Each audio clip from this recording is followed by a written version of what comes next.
دراپ شیپینگ، بیزنسی که این روزا خیلی سر صدا کرده. توی این ویدیو بهش میپردازیم.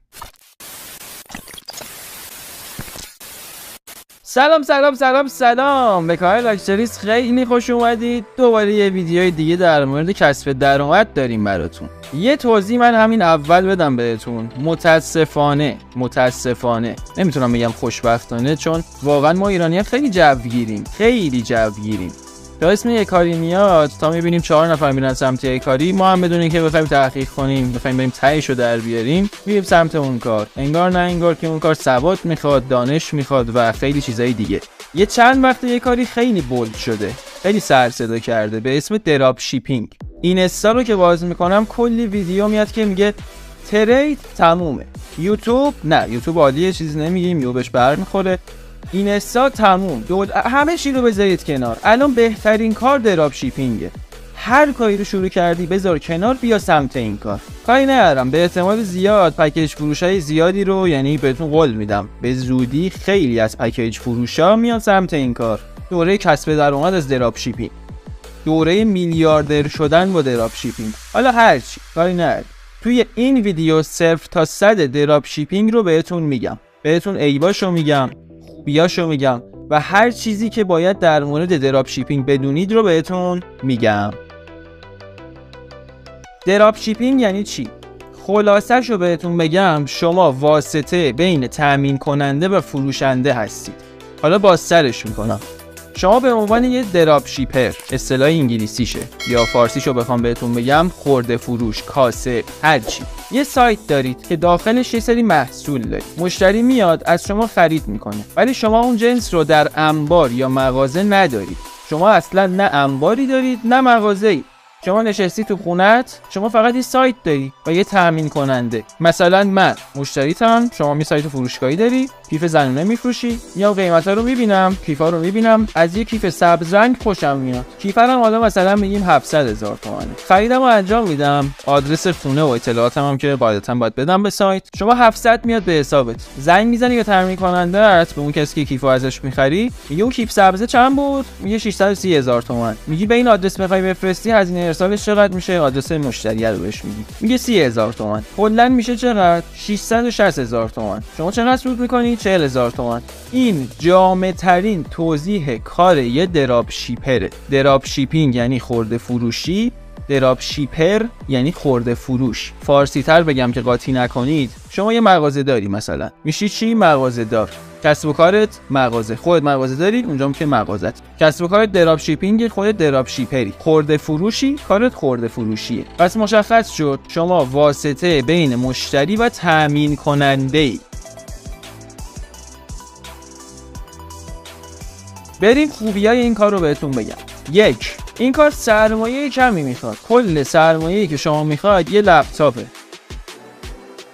حالا نمیدونم با گوشی هم میشه سایت فروشگاهی رو مدیریت کرد یا نه، ولی با لپتاپ راحت تره. یه لپتاپ، یه سایت، این دوتا با هم 30 تومن واسهتون میفته دیگه. حالا یه لپتاپ 20-25 تومانی کارتون رو راه میندازه، لازم نیست 50-60 تومن پول لپتاپ بدید. سایت هم اونقدر هزینه‌اش نمیشه.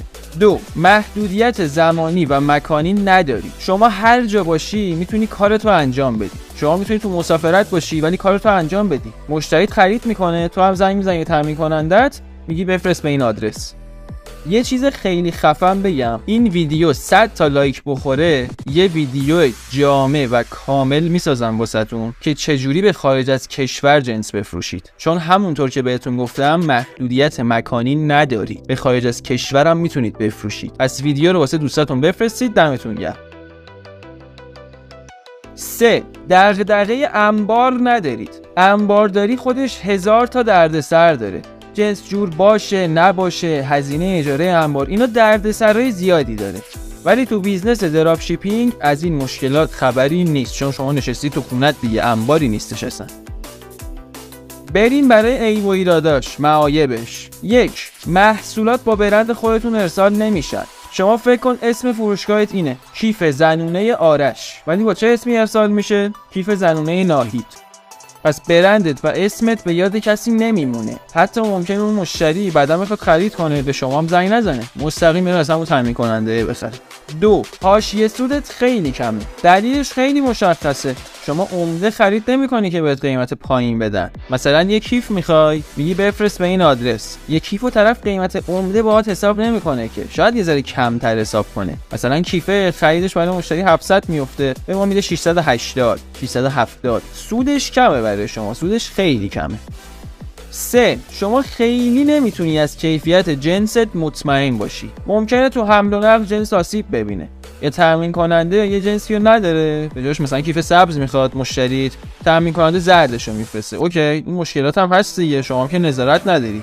حالا بریم یه چند تا توصیه خیلی مهم دارم واسهتون. اگر این کارو میخواید استارت بزنید، یعنی اگه واقعا دیگه تصمیمتون رو گرفتید که وارد کسب و کار دراپ شیپینگ بشید، این یک کارو انجام بدید. میتره کنید و این بیزنس میشه چاه نفت واسهتون، میشه بشکه نفت. با تامین کننده رفیق بشید، همین باهاش رفیق بشید که هم سفارشا رو با برند خودتون ارسال کنه، هم سود کمتری از تو بگیره که تو بیشتر سود کنی، هم خیالت راحت باشه از کیفیت و شرایط بسته‌بندی و ارسال، یعنی خیالت از بابت همه چی راحت باشه. پس با تامین کننده رفیق بشید. ارتباطاتتون با تامین کننده خیلی مهمه. اینم از ویدیوی امروز. امیدوارم که لذت برده باشید. حتما واسه دوستاتون بفرستید که اگر تصمیم دارن بیان سمت این بیزنس این ویدیو رو ببینن و بهترین تصمیم رو بگیرن. دیگه حرفی نمیمونه. هر جا که هستید مراقب خودتون خیلی باشید. تا ویدیو بعدی، خدا نگهدار.